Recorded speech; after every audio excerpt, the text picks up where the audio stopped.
Pronto. Pessoal, graças a Deus, né, por mais uma, pela oportunidade de iniciar um novo livro. Na ocasião aqui, ó, esse novo livro é o livro Eclésia, que basicamente trataremos acerca da doutrina da igreja. Bom, vamos fazer aqui um panorama, só para nós entendermos o que é esse assunto, né? O que é eclésia? O que é eclesiologia? Uma pergunta: alguém aqui já fez algum estudo sobre eclesiologia? Alguém aqui já estudou, já em algum momento, nem que seja numa escola dominical? Dá um joinha. O William, os demais não. Então, é uma oportunidade de nós estudarmos um tema que faz parte aí da teologia sistemática. Muitas coisas que nós, que o livro de vocês, o livro texto aborda, já foi falado em outros livros, como, por exemplo, Teologia do Obreiro, mas nós teremos a oportunidade de aprofundar um pouco mais temas que são mais práticos, que são do dia a dia da igreja, como, por exemplo, o batismo nas águas, a ceia do Senhor, dízimos, ofertas, enfim, tudo aquilo que faz parte da dinâmica da igreja local, ok? Quando falamos de eclesiologia, nós estamos falando daquele ramo da doutrina, da teologia sistemática que estuda o, a doutrina da igreja. E quando falamos da doutrina da igreja, nós precisamos compreender tudo o que faz parte do escopo da doutrina da igreja. Então, basicamente, quando se estuda a questão da doutrina da igreja, da eclesiologia, nós estudaremos ali a igreja e Israel como povos distintos, separados. Nós estudaremos os conceitos básicos que definem a igreja, discutiremos os meios de graça, né, como a maioria das sistemáticas chamam. O que seriam esses meios de graças? Ou quais seriam? O batismo, a ceia, o ensino, os dons, a própria disciplina, enfim, tudo isso são coisas que faz parte, ou que são meios de graça, ok? Então, nós temos aqui no nosso primeiro slide, eclésia, essa palavra grega que significa uma grande reunião de pessoas, uma assembleia. Então, a igreja ela é uma assembleia, porque ela reúne em si todas as pessoas, os membros, tá bom? E aí, o ponto de partida para nós entendermos o que é essa questão da eclésia, eu quero apresentar para vocês aqui o que nós conhecemos como dispensações ou alianças, tá bom? Isso daqui é só um gráfico a fim de que vocês possam compreender, tá bom? Eu, particularmente, sou bem continuista no que diz respeito ao plano de Deus dentro da história. Então, diferente do que a maioria pode pensar, ou pensa, né? Do tipo, acabou uma aliança, inicia outra, ou uma dispensação, acaba outra. Eu partilho da ideia de algo que vem numa continuidade, vem de forma progressiva, a fim de revelar aquilo que de fato é maior, que seria a pessoa de Cristo Jesus, né? E todo esse plano de redenção. Então, só para nós entendermos o que é isso, a primeira coisa que eu preciso compreender é: Deus sempre quis falar ou se relacionar com o homem. Isso sempre foi um desejo de Deus. E aí, nós vemos aquilo que nós chamamos de a, a, a dispensação da inocência, da consciência, do governo, né, da promessa patriarcal, da lei, e a graça, né, e o milênio que é o futuro. A graça é o que nós estamos aqui hoje. Então, quando vemos esse gráfico, o que precisamos ter em mente? Claro, isso é uma sistematização, apenas um meio de simplificar a nossa compreensão como Deus falou e vem trabalhando dentro da sua revelação progressiva. Mas fato é, Deus sempre quis falar com os homens. Deus sempre quis se relacionar com os homens. Esse foi e sempre será o desejo do nosso Deus. Diferente do que nós podemos de repente imaginar, Deus ele sempre quis falar conosco. E aí, dentro dessa perspectiva de que Deus quis se revelar a nós precisamos compreender o seguinte.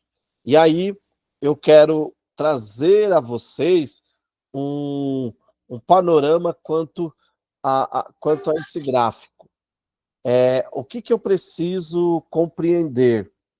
Sabemos que Deus, desde Adão até os nossos dias, ele usou de uma linguagem fiel e especial para poder se relacionar conosco. Que linguagem é essa? A sua palavra. O autor aos Hebreus vai dizer o seguinte, vai dizer que Deus, anteriormente, falou de diversas maneiras por meio dos profetas e de seus servos, mas hoje Deus fala a nós por meio de Jesus, o seu Filho. E aí é uma coisa interessante que eu queria até conversar com vocês, e que eu vejo que muitas das vezes nós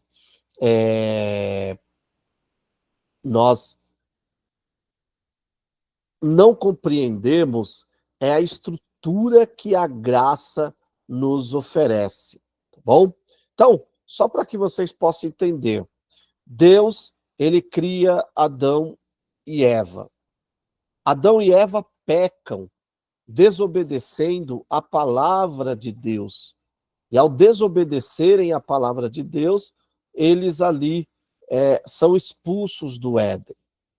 Muitos podem até argumentar que Deus foi muito severo com Adão e Eva, mas eu vejo diferente. Eu tenho uma visão de que Deus foi gracioso, misericordioso com Adão e Eva. Por quê? Porque pela lei, Adão e Eva tinham que morrer, não é? Porque ali não imperava a lei mosaica, a lei do Sinai, mas operava a lei que Deus havia dado a eles, que era qual? O dia que eles comessem do fruto, eles morreriam. Adão e Eva, eles praticam um ato de rebelião contra o Senhor, ato esse que, se fosse qualquer um de nós, teríamos agido diferente.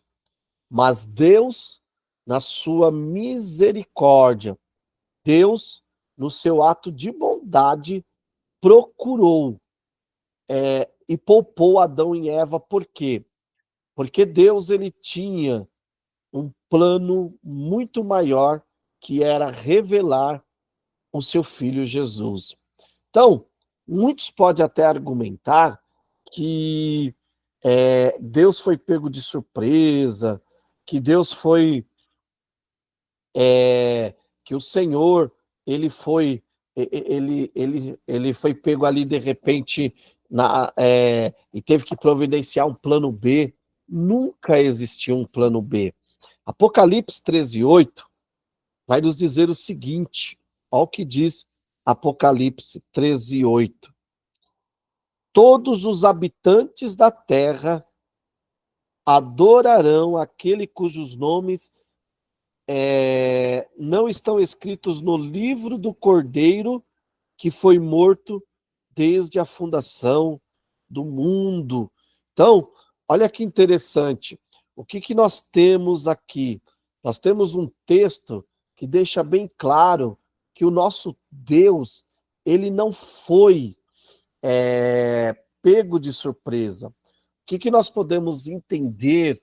E a Bíblia, ela vai nos deixar bem claro isso, é que Jesus, o Cordeiro de Deus, foi imolado antes da fundação do mundo, mostrando-nos que a crucificação de Jesus foi apenas uma manifestação daquilo que já havia sido feito antes da criação e, portanto, do pecado em si. Então, quando nós olhamos esse texto e quando nós paramos para pensar essa questão, principalmente, né, em Pedro, vai nos falar uma coisa que eu acho sensacional. 1 Pedro, capítulo 1, versículos 18 a 20.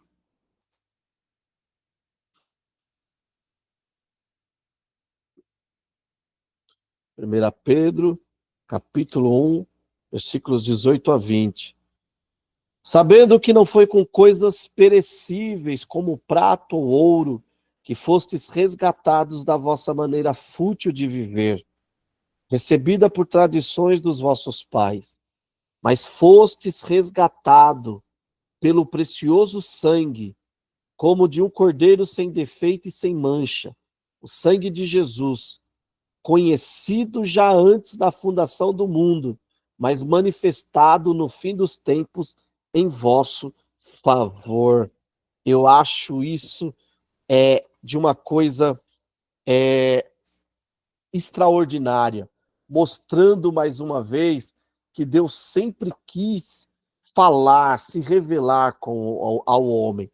Então, a Bíblia, nesses dois textos que eu li, ele nos mostra o seguinte, nos mostra que Deus não foi pego de surpresa. Por quê? Porque o Cordeiro de Deus já havia sido morto antes da fundação ou da criação do mundo.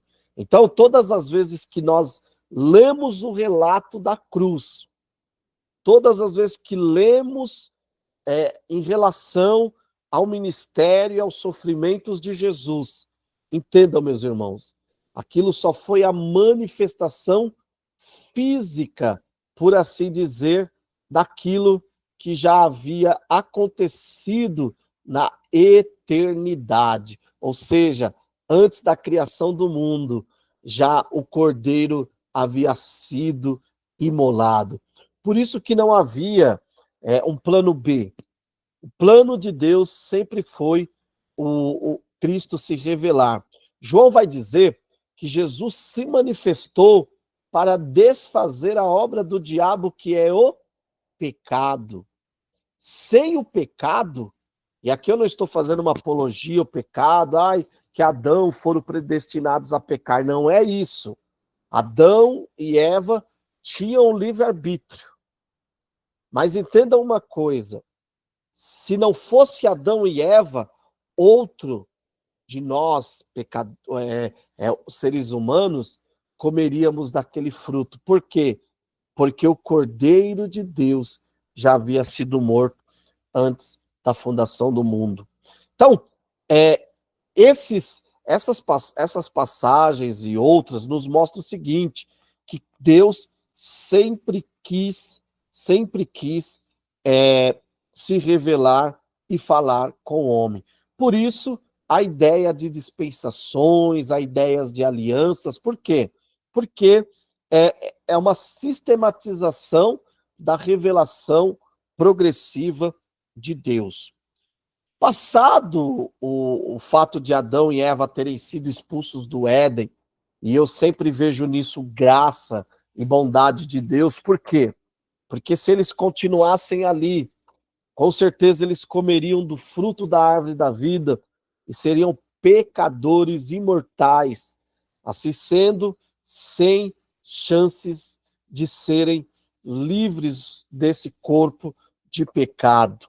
Então, note que quando, depois que depois que Deus expulsa Adão e Eva ali do Éden, ok?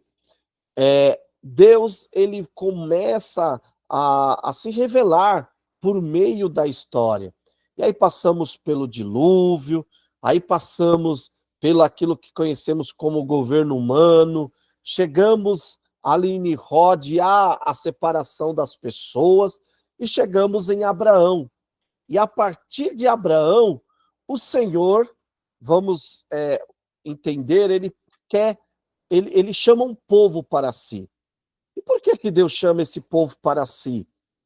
A intenção do Senhor era com que esse povo, o povo que viria ali da descendência de Abraão, eles viessem e fossem aqueles missionários do plano da redenção. O povo que descenderia, que seria a descendência de Abraão, que viria depois a ser o povo de Israel, eles tinham uma missão. Que missão era essa? Era revelar o Deus Salvador, o Deus Libertador, o Deus Redentor. Note que Abraão, ele obedece a Deus quando o Senhor fala, olha, sai da tua terra e de dentre a tua parentela, e dirige-te a uma terra que eu hei de te mostrar. Então, pela fé, Abraão deixa Ur na Caldeia e ele sai peregrinando. E aí o Senhor promete a Abraão, dizendo, olha, Abraão, está vendo essa terra? A tua semente darei toda ela. Está lá em Gênesis 12:7.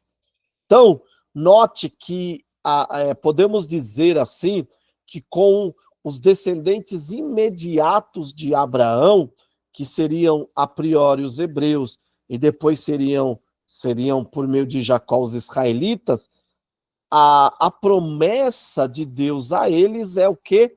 Uma promessa de terra, uma promessa de uma herança nessa terra. Então, diante disso, pode surgir uma pergunta.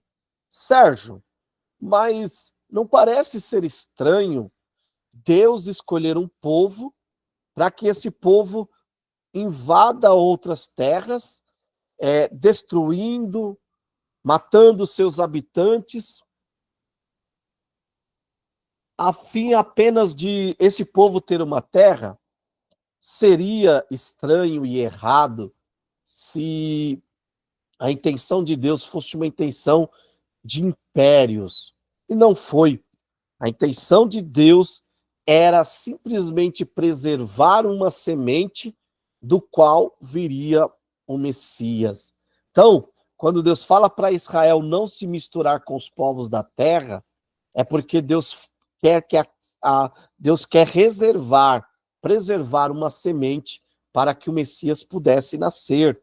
Então a ideia de Deus não era imperialista, não era uma ideia de dominação, era uma ideia simplesmente de preservação de um povo a fim de que viesse o Messias, ok?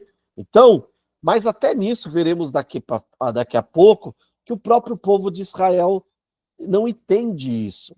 E olha que eu acho interessante, é que quando aparece José dentro da história aí de Abraão, por assim dizer, e quando eu falo que José aparece, é porque José é um descendente de Abraão, eu acho sensacional o texto que está escrito aqui em Gênesis, capítulo 43, né?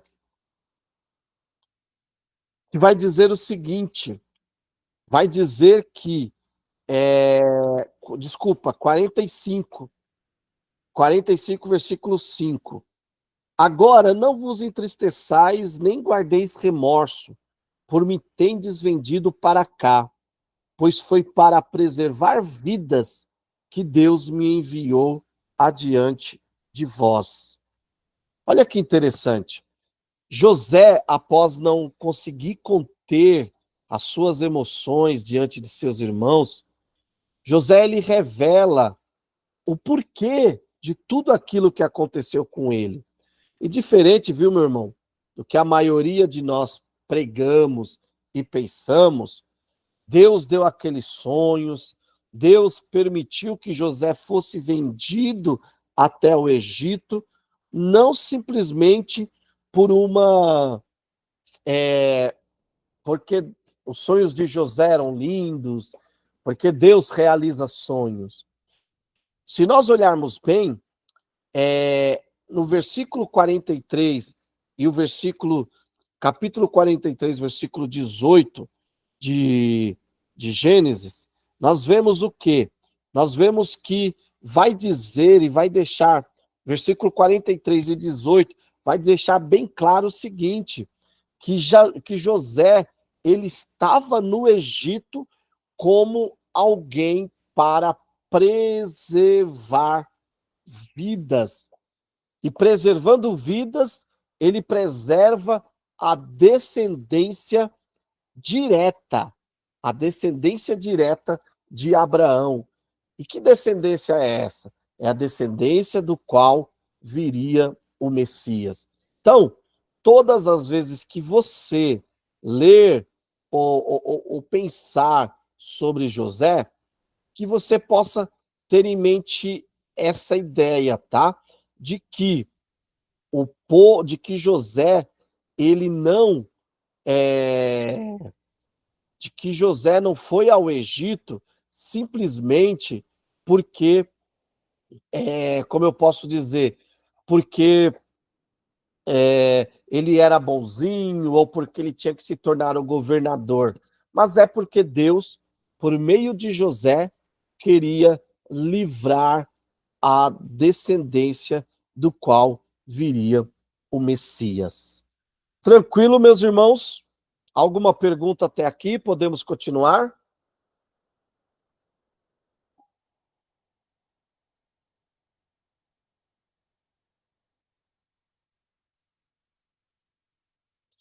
Podemos, então? Então, ok.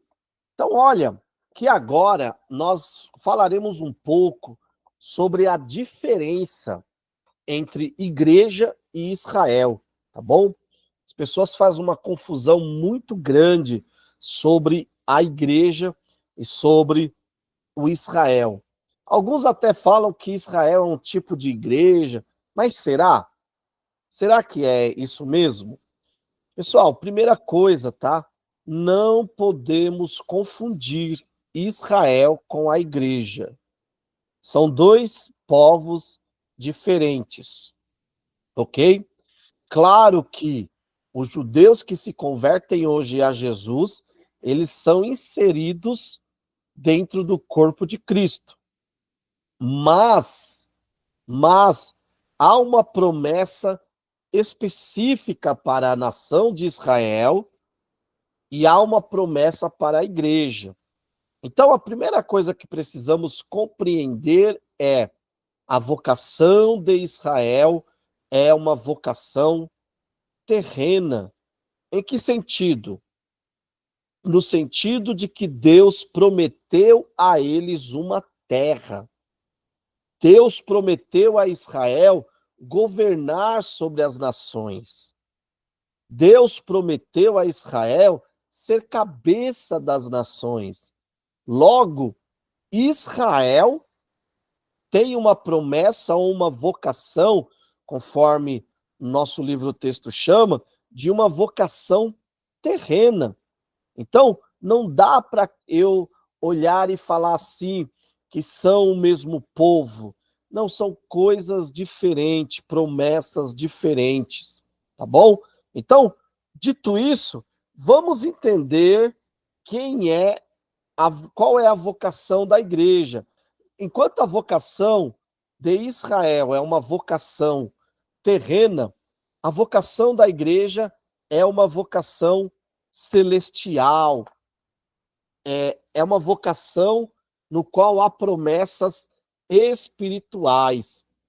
Lá em Efésios capítulo 1, versículo 3, vai dizer o seguinte: bendito Deus e Pai de nosso Senhor Jesus Cristo, que nos abençoou em Cristo com todas as bênçãos espirituais. Então, note que para a igreja há uma série de promessas, mas são promessas que envolvem questões muito mais espirituais do que terrena. Até porque o próprio Jesus deixou bem ciente que o nosso reino, ele não é deste mundo. Ele falou: o meu reino não é deste mundo.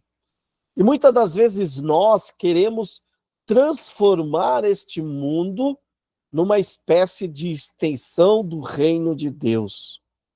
E Paulo vai dizer que se nós esperarmos apenas nessa vida, nós somos malditos, nós somos homens sem esperança, homens sem uma fé viva. Então, meus irmãos, eu preciso ter essa compreensão, a compreensão de que a vocação minha e tua, enquanto igreja de Cristo, é uma vocação celestial. Note que a promessa de Jesus para nós nessa terra qual é? João 16, 33. No mundo tereis riquezas? No mundo tereis muitas alegrias? Não. No mundo tereis aflições. Então, para a igreja viva, a igreja corpo de Cristo, nesta vida está reservada as aflições. Mas aí você fala: Sérgio, então quer dizer que a igreja é um aglomerado de pessoas derrotadas e aflitas? Não. A igreja, ela é o povo mais bem-aventurado que existe na terra. Por quê? Porque a nossa esperança não está nas coisas, não estão nas coisas dessa vida. A nossa esperança está na eternidade. Por isso que nós olhamos para o alto e, conforme Filipenses 3:21, ansiosos esperamos o dia que o nosso corpo abatido será transformado conforme o corpo glorioso de Cristo. E nós aguardamos o dia em que teremos uma coroa de alegria, uma alegria eterna ao lado do nosso amado Senhor, junto com os nossos irmãos. Então, meus irmãos, enquanto igreja de Cristo, nós precisamos ter essa compreensão que a nossa vocação é uma vocação, como eu sempre digo, uma vocação celestial. É uma vocação diferente de Israel. Enquanto Israel é um povo que está aguardando ainda o Messias, e Cristo voltará e se apresentará a eles. Enquanto Israel é um povo que tem promessas dessa terra, as nossas promessas, elas são celestiais, porque a nossa vocação é uma vocação celestial.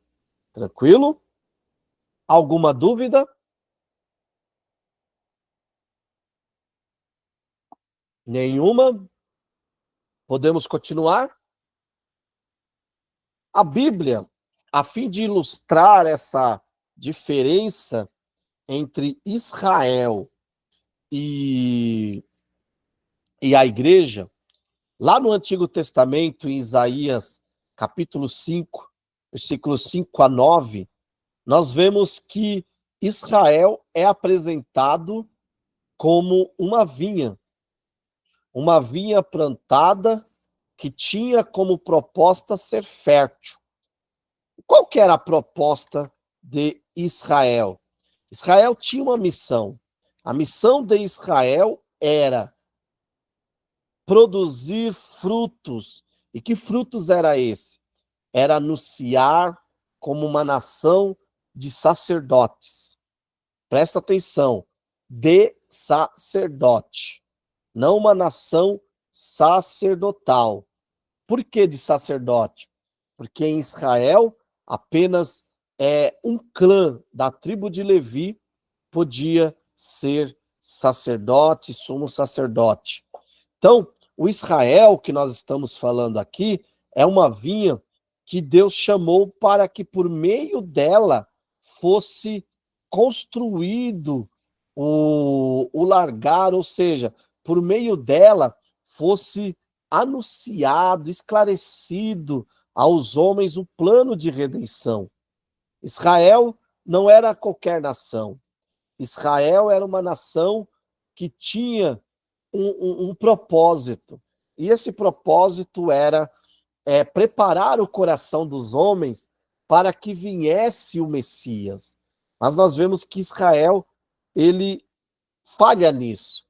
E aí, eu sempre costumo dizer o seguinte, já que Israel falhou, Deus, ele não pego de surpresa, ele já tinha preparado outros meios a fim de que os homens fossem preparados para receber o verbo de Deus que se fez carne e habitou entre nós.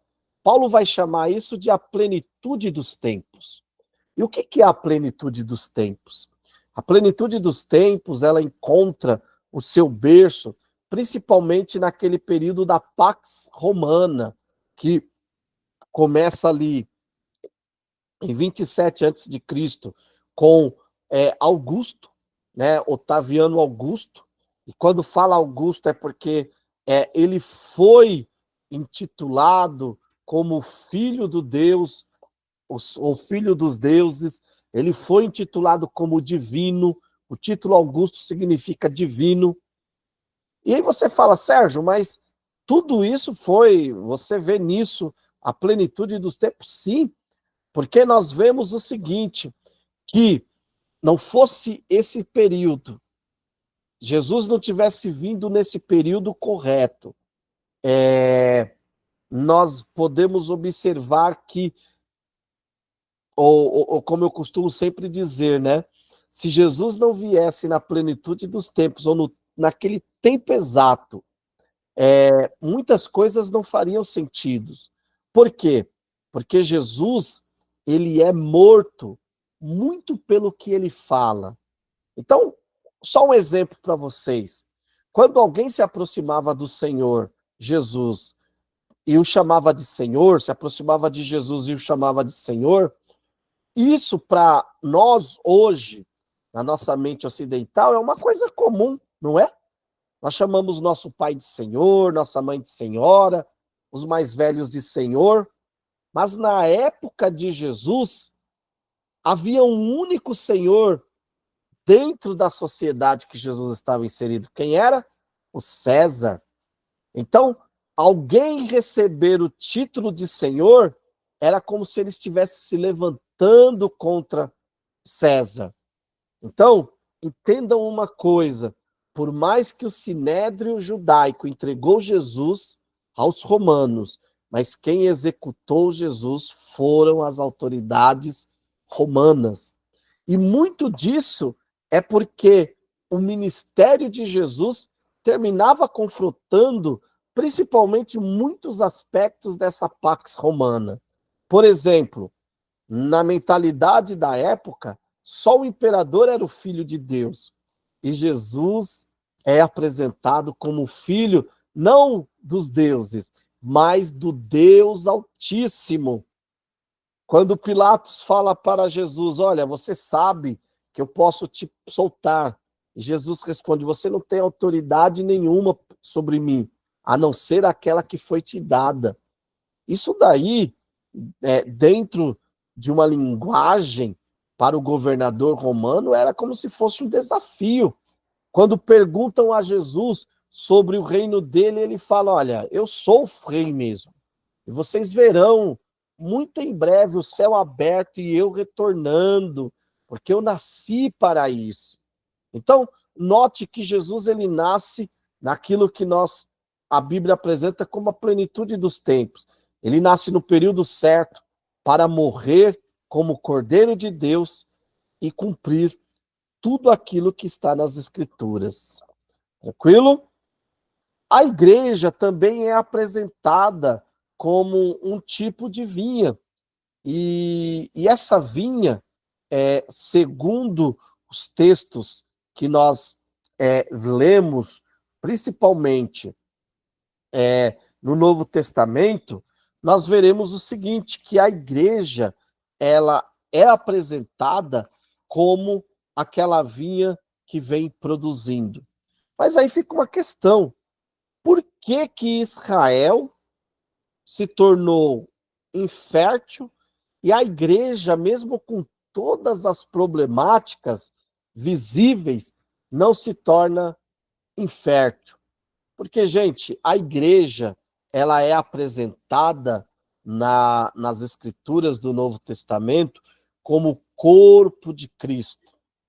A igreja visível, eu sempre falo isso, a igreja CNPJ, ela pode fechar, ela pode conter escândalos, ela tem erros, mas a igreja, corpo de Cristo, ela já está pronta para o dia do arrebatamento, para o dia do Senhor.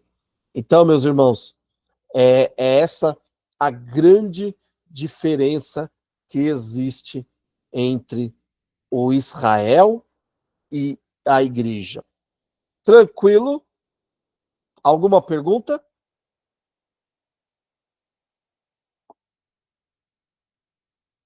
Nenhuma? Podemos continuar? Legal. Dito isso, vamos para o nosso texto, a nossa lição 2. Israel no presente e no futuro. A aula de hoje é uma aula bem introdutória, então por isso que nós estamos tratando aqui mais sobre os aspectos de Israel. Então vamos lá. Quando Deus tira Israel do Egito, Deus ele faz uma aliança com o povo ali no Sinai. Essa aliança, segundo vai dizer Paulo escrever aos Romanos, ela não era uma aliança ruim. Ela era uma aliança boa, santa, justa e espiritual. Mas o povo é que não estava preparado para cumpri-la por causa dos seus pecados. Eu sempre costumo dizer o seguinte, nós temos o hábito, por exemplo, de pegar aquele jovem, sabe o jovem que chega para Jesus e fala assim, Senhor, o que eu faço para entrar no reino de Deus? E aí Jesus fala, ó, cumpre os mandamentos. E ele fala, eu cumpro todos.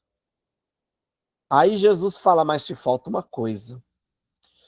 Muitas pessoas, eu já vi pregadores falando, olha, esse foi um jovem que cumpriu tudo. Gente, a lei, ela tinha duas tônicas. A tônica da lei era, primeiro, amar a Deus. E segundo, amar ao próximo. Então, por exemplo, quando eu não idolatro, quando eu adoro apenas ao Senhor, quando eu guardo um dia da semana para o Senhor, eu estou amando. Eu estou amando com toda a minha força, com todo o meu pensamento e com tudo que eu sou. Quando eu honro meu pai, quando sou fiel à minha esposa, quando eu não cobiço, eu estou amando o meu próximo.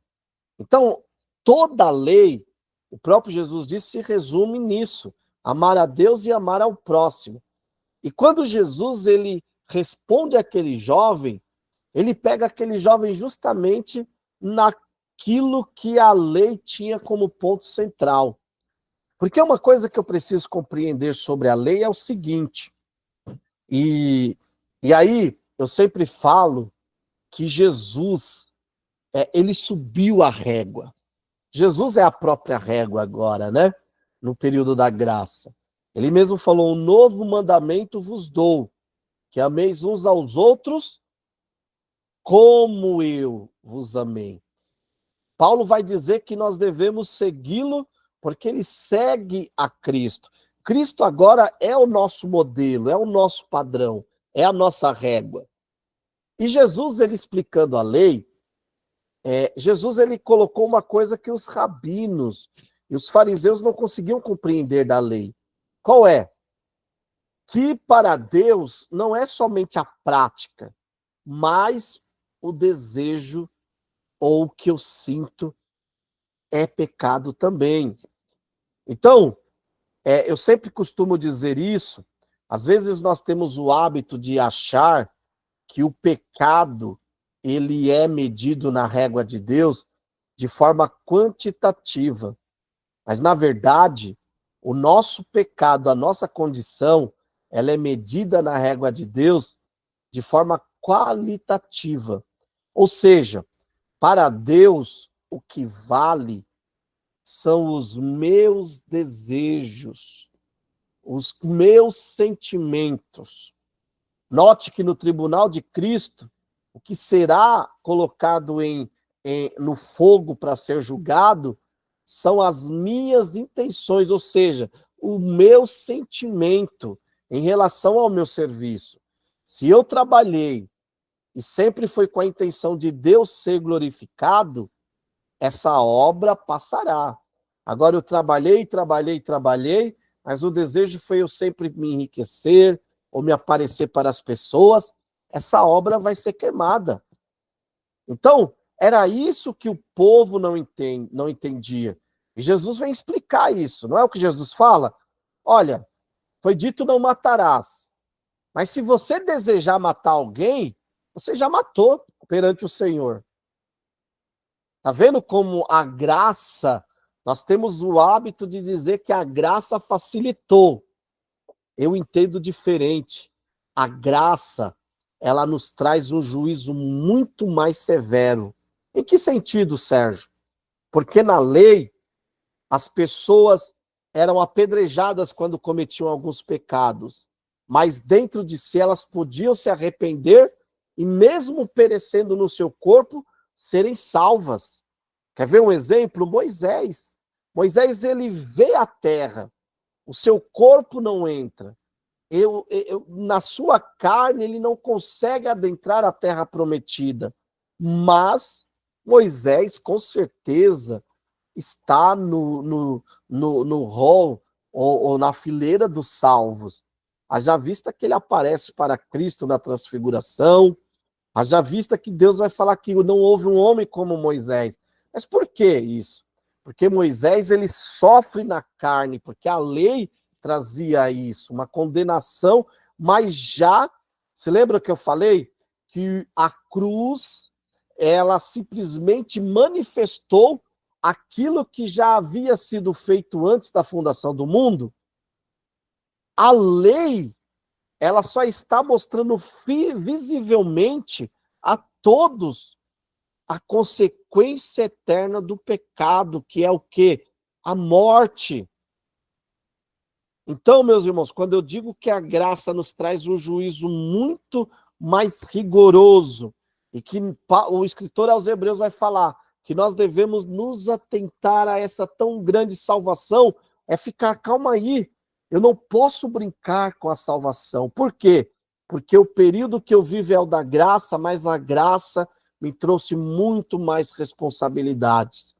Em que sentido a graça, ela traz um rigor, um julgamento muito mais severo? No sentido de que eu posso andar 70, 80, viver 90 anos pecando, nunca me arrepender, achar que eu estou bem, mas no dia que eu fechar meus olhos, eu ir para a condenação eterna. Entenderam por que a condenação da graça ela é muito mais rigorosa? Porque ela já efetiva, por assim dizer, ela traz em nós uma condenação eterna, assim como uma salvação eterna. Então a graça que nós vivemos, ela é superior à lei. E voltando à ideia do jovem, aquele jovem, ele cumpria formalmente, mas os seus sentimentos não eram de amor a Deus e nem ao próximo. E eu te provo. Jesus responde para ele: falta-te uma coisa. Vende o que tens, reparte com os pobres, amor ao próximo, e segue-me, amor a Deus. Diante disso, o que ele responde? De forma negativa. Então, meus irmãos, fica essa grande lição para nós. E aqui vamos entender um pouco essa aliança do Sinai que o Senhor faz com o povo de Israel. A aliança do Sinai, ela tinha entre várias propostas tornar o povo de Israel um povo livre. Mas para que este povo fosse livre, o Senhor estabeleceu 3 condições. A primeira condição, ser peculiar, propriedade peculiar. O que significa peculiar? Aquilo que é privado, aquilo que é privativo, aquilo que pertence a uma única pessoa. Deus estava dizendo: Israel, pertençam apenas a mim. Seja um povo diferente. Não esquisito, tá, gente? Que Israel, no decorrer da história, vai se tornar um povo esquisito, mas um povo diferente, um povo separado dos outros deuses, um povo separado das práticas e desejos dos outros povos. Mas não é isso que acontece. A segunda condição, ser um reino sacerdotal, não é? E vós me sereis um povo ou um reino sacerdotal, ou um reino de sacerdotes. Note que cada israelita, dentro da aliança do Sinai, era um missionário. Eles tinham como, podemos dizer, como missão levar o conhecimento de Deus e preparar os homens para receber o Messias.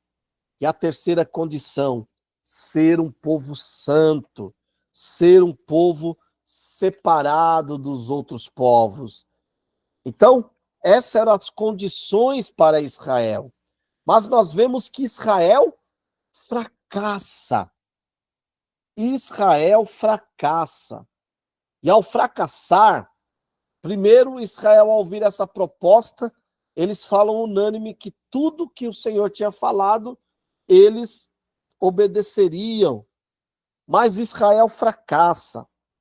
Israel fracassa primeiro, como um povo peculiar. Por quê?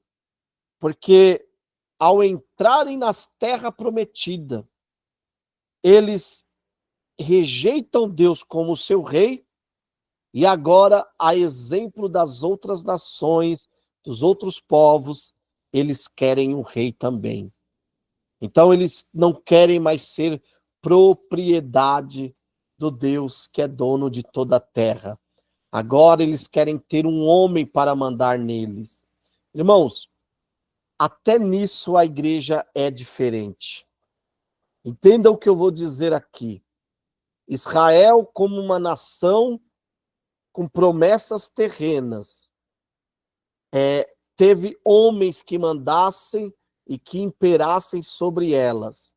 A igreja, como corpo de Cristo, não pertence a homem nenhum. A igreja pertence ao cabeça, que é Jesus. Ah, Sérgio, mas e o pastor, o missionário, o evangelista, o professor? Paulo vai dizer que Deus dá esses homens à igreja, e não a igreja a eles. Então, pastor nenhum tem o direito de usurpar para si a igreja, de se colocar como dono da igreja. Entenderam? Alguns, por não compreender as escrituras, até chegam ao ponto de dominar, de serem verdadeiros coronéis da igreja. Irmãos, o pastor, o presbítero, o evangelista, o mestre, o apóstolo, são funções que Deus estabelece no corpo para que o corpo seja edificado e visivelmente haja organização na igreja. Mas Pedro vai dizer que nós temos um bispo e um sumo sacerdote, a saber, Cristo. Cristo é o dono de cada um de nós, meus irmãos. Entendeu? Isso tem que ser colocado, tem que ficar muito claro para nós. Então, na sua igreja, respeite o seu pastor, esteja ao lado do seu pastor, mas não permita que o seu pastor seja o seu dono. Ele não é o seu dono. Ele não é o seu pai. Ele é o irmão um irmão em Cristo, que Deus deu a ele uma responsabilidade maior, diferente, mas o dono da igreja é Cristo. Entenderam? Segunda falha de Israel, como o reino sacerdotal. Israel não prepara os povos para receber o Messias, desobedece, e não contente em desobedecer, Israel adora todos os ídolos de Canaã. O terceiro ponto que Israel falha é como um povo santo, como um povo santo. Note que esse povo que tinha como proposta não se contaminar, mas ser diferente, lá em Jeremias 3, a parte final do versículo 9 vai dizer que eles adulteraram com a pedra e com o pau. Em outras palavras, Israel cometeu prostituição espiritual. E o que é a prostituição? Quem paga mais, leva. Olha que condição que chegou esse povo chamado para ser peculiar, para ser chamado sacerdotal e para ser chamado de santo. Agora erram nesses 3 pontos. E aí, diante disso, surge a igreja. E note, irmãos, que naquilo que Israel falhou, Deus, ele comunica a igreja. Só uma observação, irmãos, que nós temos que fazer. Alguns falam que Israel é um tipo da igreja. Não concordo com isso. Por quê?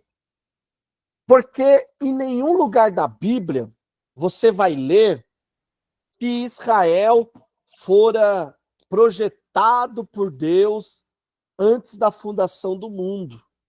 Mas no caso da igreja, sim. Quer ver? Efésios, capítulo 3. Olha o que vai dizer. Capítulo 3, a partir do versículo 3. E como por revelação me foi manifestado o mistério. Quem que é o mistério? Veremos daqui a pouco.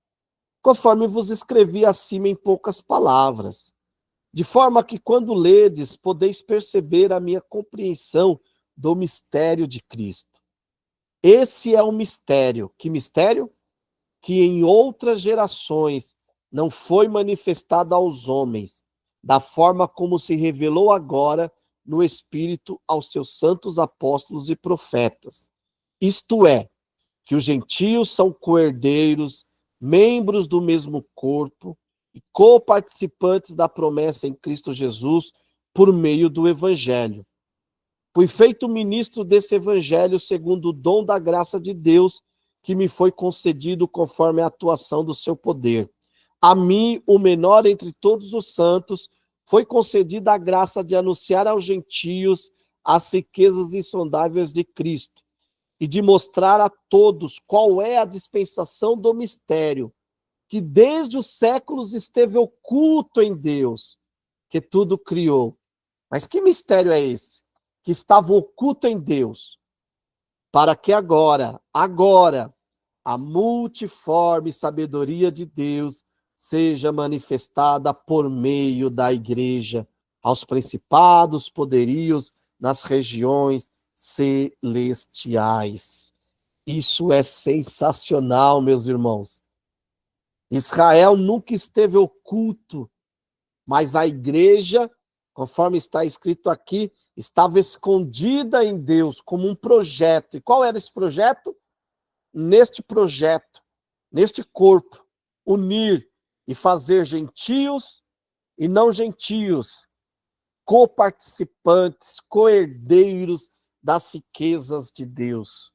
Se você acha pouco ser igreja, o versículo 10, quando fala que a multiforme sabedoria de Deus é manifestada por meio da igreja aos anjos e principados, eu acho muito interessante que é mais ou menos como se os anjos sentassem para aprender com a igreja acerca dessa multiforme sabedoria colorida, sabedoria de Deus, que é celebrada na diversidade de seus membros de origens diferentes. Em nossas igrejas, nós temos várias culturas, várias etnias, vários povos, mas quando estão em Cristo, se tornam apenas um. E os anjos aprendem com isso. Como é possível? Então, a igreja, ela tem um lugar especial, entendeu? Especial. E olha que interessante, naquilo que Israel falhou, Deus, ele comunica à igreja. 1 Pedro 2,9. Mas vós sois a geração eleita, o sacerdócio real. Quem é o sacerdócio real? A igreja. Mais uma vez, meus irmãos, não existe esse papo de sacerdote no nosso dia. Em que sentido? Não, irmão. Eu sou o sacerdote aqui da igreja. Se Deus não falar comigo, Deus não fala com mais ninguém. Isso é coisa de coronel que quer dominar e mandar na igreja. Em Cristo agora, nessa nova aliança, na graça, existe um sumo sacerdote que é Cristo. Entenderam? E perante a lei, é lícito ter apenas um sumo sacerdote. Por que João Batista vai pregar no deserto? Porque no tempo de João Batista haviam 2 sumos sacerdotes no templo. Aquilo era uma aberração, uma afronta. A palavra de Deus já não estava mais no templo. Por isso que João Batista vai pregar no deserto. Só que olha que interessante. O escritor aos Hebreus vai falar que agora o sumo sacerdócio de Cristo é eterno. É eterno, ou seja, não tem como ter outro sumo sacerdote. Não tem como ter outro dono, porque o dono da igreja é eterno. E quanto a nós? Pedro vai dizer que nós somos geração eleita, sacerdócio real. Então não existe um sacerdote. Não, irmão, eu sou sacerdote. Não. Em Cristo, toda a igreja é uma nação de sacerdote. Toda a igreja exerce o sacerdócio real. Nação santa, o povo adquirido, para que anuncieis as virtudes daquele que vos chamou das trevas para a sua gloriosa luz.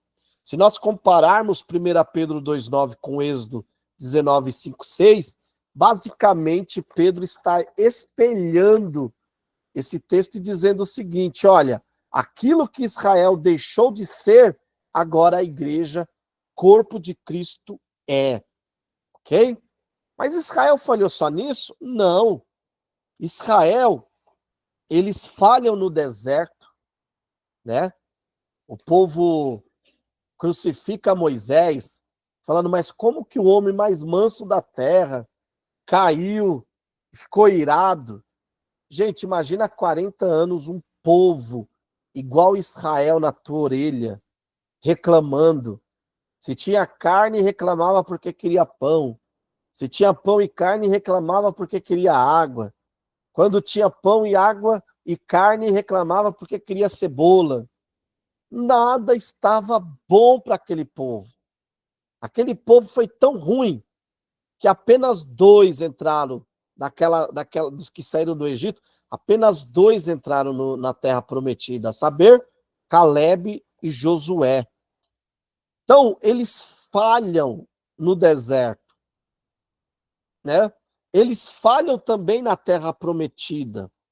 Assim que adentram a terra prometida, a primeira coisa que o povo de Israel faz é buscar a idolatria que o Senhor tinha condenado dos outros povos. Israel, depois do cativeiro, fracassa novamente. Por quê? Por volta de 420, ou seja, antes de Cristo, ou seja, cerca de 100 anos, mais ou menos, ali, depois do cativeiro, lá está Deus, por meio de Malaquias, denunciando a liderança de Israel que tinha voltado para os mesmos pecados. Os sacerdotes, os sumos sacerdotes usurpando a oferta do Senhor, o povo desinteressado com as coisas de Deus, prostituição, mistura. Então, note que o povo de Israel nunca não melhorou, só fracassaram. Mas aí, diante desses fracassos todos, Deus envia Jesus. Aí se lembra que eu falei lá? O cordeiro morto antes da fundação do mundo? Agora, tudo aquilo que aconteceu antes da fundação do mundo, agora é manifesto. Ou seja, agora há a manifestação daquilo que já havia sido feito antes da fundação do mundo e, portanto, do pecado em si. Entendeu? Então, quando Cristo se manifesta e que ele morre ao rasgar o véu, os judeus a priori não entendem isso, por quê?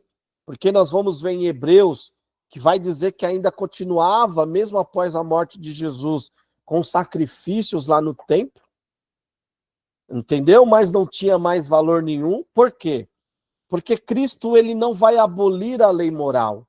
A lei moral continua valendo. A lei moral continua sendo útil. Matar é pecado, tá bom? Só que agora na régua da graça, não é só quando eu executo alguém que eu estou pecando. Se eu desejar, eu já estou pecando. Porque para Deus agora, os meus sentimentos também, o próprio Jesus sempre foi assim. Entendeu? O que eu desejo também é pecado. Note que lá no Éden, o que a Bíblia fala? Nós precisamos ler a Bíblia com inteligência. Diz o seguinte, que a árvore era boa e desejosa e agradável. Fala de desejos. Então note, meus irmãos, que Jesus ele vem explicar esse lado da lei que o povo não tinha compreendido ainda, que não bastava praticar. Se eles desejassem, eles já estavam pecando, porque para Deus os desejos contam mais do que as nossas práticas. Nossa, Sérgio, agora pegou. Quantas coisas eu desejo, não pratico, mas desejo. Pois é. Então, quando você chama o abençoado de filho de Belial lá no trânsito, Deus conhece o desejo do seu coração, que é outro, entendeu? E diante disso, só pecamos, entendeu? Então, com a morte de Cristo, a lei cerimonial que apontava para Cristo, a lei civil também, em muitos dos seus aspectos, deixa de existir. Deixa de existir. Por quê? Porque agora Cristo, ele cumpre essas leis em si, entendeu? A semente da mulher prometida ali no Éden, ele sobe até a cruz, e a Bíblia vai dizer, lá em Romanos 10:4, que o fim da lei é Cristo. Então, Cristo é o fim da lei cerimonial e cível, mas a lei moral continua existindo, né? Então, o véu do templo é rasgado. Agora, com esse véu do templo rasgado, termina ali o ministério do sacerdócio araônico e começa agora o sacerdócio eterno de Cristo. Por isso que eu falei que a igreja só tem um dono, porque no antigo Israel, o dono ou responsável por guiar o povo religiosamente era o sumo sacerdote, só tinha um, entendeu? Em Hebreus 3:1 vai dizer que Jesus, o apóstolo e sumo sacerdote da nossa confissão, ele é eterno. Então agora não tem mais espaço sacerdócio araônico. Agora há um sacerdócio de Cristo, que não é nem conforme a linhagem de Arão, mas é conforme a linhagem de Melquisedeque. Ou seja, o próprio Cristo ele vem de um outro sacerdócio, mostrando que não tinha nada a ver com Arão. Ele não herda isso de Arão. Entendeu? Dito isso, já partindo para o final aqui da nossa aula, nós sabemos que com a ressurreição de Cristo, não é? Finda ali a lei a aliança mosaica, né, ou aliança do Sinai, e agora começa a aliança ou a dispensação da graça. E 3 coisas práticas são exigidas na composição da doutrina da igreja. Qual é? Primeiro, que se abstenhais das coisas sacrificadas aos ídolos, e do sangue e da carne sufocada, a fornicação. Agora, a dinâmica da graça, ela é um pouco diferente. Então, vamos considerar o porquê que essa nova aliança, a aliança da graça que nós vivemos, ela é superior e ela deve ser celebrada e ser aceita como superior em relação à aliança velha. Primeiro, o mediador mudou, entendeu? Na aliança mosaica, o mediador foi Moisés. E Moisés, gente, ele não conseguia resolver nem os problemas de pecado dele, porque Moisés, por mais que foi um homem que Deus disse que não houve igual, mas Moisés era um pecador. Então ele não podia resolver isso, por mais que tenha tido um ministério excelente. Mas nós vemos que no final ali, como eu disse, em corpo ele não consegue entrar na terra prometida, por quê? Porque ele falhou em algum momento, entendeu? Mas em Hebreus 8:6 vai dizer o seguinte: mas agora alcançou ele ministério tanto mais excelente, quanto é mediador de um melhor concerto, que está confirmado em melhores promessas. Em outras palavras, a aliança nova, ou a nova aliança, ela é melhor porque o mediador delas é Jesus Cristo. Então, o nosso mediador é Jesus. Você não precisa não, irmãos, eu vou orar, porque se eu não orar, Deus não vai te perdoar. Não existe isso. Agora o mediador é Cristo. O 1 Timóteo 2,5 vai dizer que há só um mediador entre Deus e os homens. Quem? Jesus Cristo. Então, Jesus é o mediador dessa nova aliança. E por isso, como mediador, em Hebreus 4,16 diz: cheguemos, pois, com confiança ao trono da graça. Então, meus irmãos, só Jesus foi quem resolveu as nossas pendências com Deus. Homem nenhum mais na terra podia resolver. Jesus foi lá e resolveu. E agora você tem acesso direto ao Pai.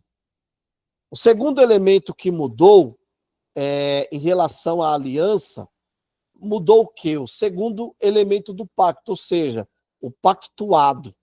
Deus, o que propôs o pacto com Israel, né?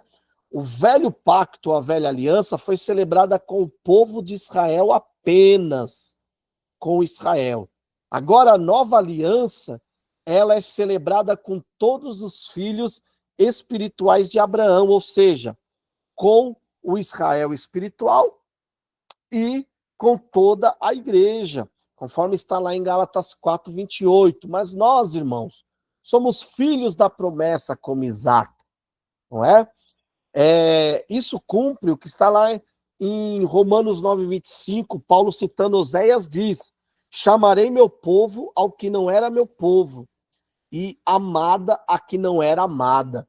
A igreja, ela é composta, por mais que ela estivesse lá no mistério de Deus, mas conforme Paulo fala, que isso estava escondido e não foi revelado a ninguém, que era o quê? A inserção, né? A fixação dos gentios, o adentramento dos gentios ao corpo de Cristo, ao plano de salvação. E agora Paulo vai dizer que isso cumpre o que está em Oséias, que Deus chamou de povo, de meu povo, aquele que não era o povo, amada aquele que não era amado.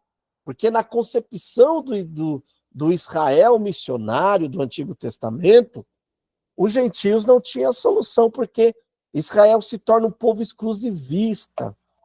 Irmãos, a salvação ela é exclusiva de Deus, e Deus dá a quem quer. E aí Israel cai numa máxima que eu sempre digo, era um povo com a pregação correta, no lugar certo, mas com a fé errada. E nós, gentios? Nós, gentios, nós, ao adentrarmos no corpo de Cristo, agora estamos no lugar certo. Então, é isso. Terceiro, mudou o sangue da aliança. Na antiga lei, o sangue dos animais eram que cobriam, não apagavam o pecado dos homens. Mas lá em Hebreus 9, 11 e 12, olha o que diz: mas vindo Cristo, o sumo sacerdote dos bens futuros, nem por sangue de bodes e bezerros, mas por seu próprio sangue. Uau! O sangue de Jesus nos purifica de todo o pecado. Meus irmãos, a nova aliança ela é perfeita, por quê? Porque ela está alicerçada e é selada com o sangue do Cordeiro de Deus, que tira o pecado do mundo. A nova aliança mudaram os sacerdotes. Na velha aliança só podia ser sacerdote os nascidos da tribo de Levi e da família de Arão. Era uma classe privilegiada. Na nova e melhor aliança, todos os crentes são constituídos sacerdotes. Não existe esse papo, desculpa até o termo, esse papo, eu diria sem noção, sem conhecimento bíblico, de família sacerdotal. Não, irmão, porque a minha família é sacerdotal, porque eu sou pastor e tal. Irmão, todo crente, por mais leigo, por mais estudado que ele seja, enfim, não entra classe social, não entra estudo. Todo crente agora, na nova aliança, é um sacerdote. É um sacerdote. Lá em Apocalipse 6 vai dizer: e nos fez reis e sacerdotes para Deus e seu Pai. Apocalipse 6 é o que está escrito, irmão. Então não tem o que questionar. Então quando eu vejo esse povo falando, não, porque a família sacerdotal é a família pastoral. Gente, isso é coisa de quem quer usurpar para si a igreja. E volto a dizer, a igreja tem um sumo sacerdote e um dono, que é Cristo. O corpo como um todo é um corpo de sacerdotes, um corpo que serve, um corpo que adora, um corpo que ora, um corpo que intercede. Quinto, mudou o sumo sacerdote. Na velha aliança foram muitos os sumos sacerdotes, porque a lei constituiu sumos sacerdotes a homens fracos, conforme Hebreus 7:8. Sendo homens fracos, morriam e eram substituídos. Na nova e melhor aliança, vai dizer o seguinte: mas a palavra do juramento, que veio depois da lei, constitui-o ao Filho perfeito para sempre. Na nova aliança, o sumo sacerdote nunca mudou e nunca mudará, porque ele é perfeito para sempre, ele é eterno. Glória a Deus por isso. Então, Salmo 110, 4 vai dizer: jurou o Senhor e não se arrependerá. Tu és o sacerdote eterno. Então, meus irmãos, não tem espaço para outro cabeça. A igreja só tem um cabeça, que é Jesus Cristo. Penúltimo, mudou o lugar onde as palavras da aliança foram gravadas. No Antigo Testamento, na Velha Aliança, as leis foram gravadas em tábuas de pedra. Mas agora, conforme Hebreus 8:10, as leis foram gravadas em nosso entendimento e em nosso coração. Entendimento porque a fé tem que ser pensada. Por isso que Paulo fala que o culto é racional. Pensar a fé é um exercício que todo cristão deve fazer, entendeu? E no coração, a fim de não esquecermos. O Provérbios vai dizer que é no coração ou do coração que estão as saídas da vida. Então, hoje, pelo novo nascimento, todo homem se torna participante da natureza de Deus. E isso, sem que ninguém precise lhe dizer nada, ele toma consciência de que é salvo, adquire temor de Deus, afasta-se automaticamente do pecado. Por quê?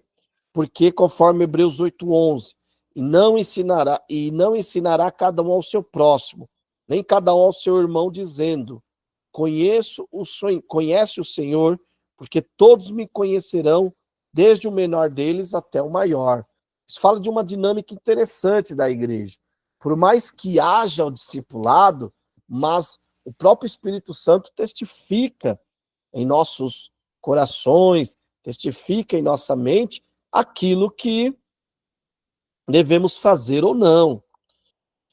Sétimo, mudaram os sacrifícios e os sacrificados. Na velha aliança eram sacrificados animais e eram feitos diariamente pelas pessoas, em particular, e uma vez por ano, pelo sumo sacerdote no dia da expiação. Mas na nova aliança, diz que houve apenas um único sacrifício. E esse sacrifício foi a vida de Jesus oferecida por nós. E ele está hoje à destra do Pai. Hebreus 10:12. Mudou também a eficiência do sacrifício. Na velha aliança, o sacrifício de animais apenas cobriam, adiando a justiça de Deus. Na nova aliança, não tem cobertura de pecado. Os pecados são tirados. João 1:29 diz, né? Eis o Cordeiro de Deus que tira, não que cobre, mas que tira o pecado do mundo. Então, Cristo, Hebreus 9:28 vai dizer: assim também Cristo oferecendo uma vez para tirar os pecados. Ok? Então, na nova aliança, os pecados não são cobertos, eles são tirados. Isso mostra o quanto foi eficaz tudo que Jesus fez. Mudou o lugar do sacrifício também e o lugar da mediação do sumo sacerdote. Na velha aliança, o sumo sacerdote fazia expiação pelo povo e a sua intercessão ou mediação no tabernáculo feito por mãos de homens na terra. Porém, na nova aliança, Cristo, nosso sumo sacerdote, conforme Hebreus 9:24 diz, não entrou num santuário feito por mãos, figura do verdadeiro, porém no mesmo céu, para agora comparecer por nós perante a face de Deus. Cristo ofereceu o sacrifício perfeito no santuário celestial e permanece na presença do Pai como o nosso eterno mediador. Mas dito essas mudanças, o que não mudou na nova aliança? O que não mudou é o propósito de Deus de ter um povo, primeiro, como propriedade sua, um povo sacerdotal e um povo santo. já que Israel falhou, Deus chamou a igreja para cumprir, digamos, essa tríplice função, né?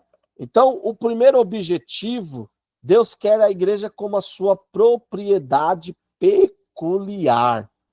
Fala de geração eleita, não é? Lá em Tito 2,14 diz que Deus elegeu um povo seu, especial, zeloso e de boas obras. Meus irmãos, o propósito de Deus é que eu e você sejamos dele, apenas dele e de mais ninguém. Segundo objetivo é ser uma nação, um sacerdócio real. Isso fala do quê? Fala da nossa missão de pregar o evangelho a toda criatura, de anunciar a palavra de salvação a toda criatura. Ser uma nação sacerdotal ou um sacerdócio real não implica em, eu sou o cara, beijem minha mão. Não, irmãos. Implica em ir pregar e ensinar. E o terceiro objetivo, ser um povo santo. Uma vez que ninguém poderá ser peculiar ou especial para Deus sem ser santo, ninguém poderá ser um reino sacerdotal ou um sacerdócio real sem ser santo. É uma exigência bíblica um viver santo. 1 Pedro 1,15 diz: mas como é santo aquele que vos chamou, sede vós também santos em toda a vossa maneira de viver. Isso é um chamado de Deus. Então, meus irmãos, eu quero finalizar essa aula dizendo o seguinte, que Deus, na sua infinita misericórdia, olhou para a igreja e viu na igreja, como eu posso dizer, o seu povo. Então, eu e você, quando falamos que somos igreja, muitas das vezes podemos olhar e falar assim, eu sou uma coisa que eu sou tão especial, meus irmãos. Não há mérito nenhum em nós. Tudo que temos, tudo que somos é unicamente pela graça de Deus por meio de Jesus Cristo. Amém? Dito isso, eu abro agora aqui as oportunidades para pergunta. Os irmãos têm alguma pergunta? Alguma colocação?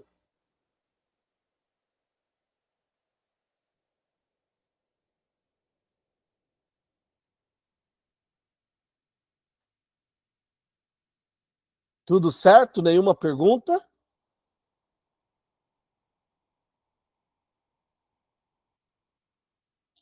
Então, amém. Então, concluímos essa aula dizendo o seguinte, meus irmãos. Precisamos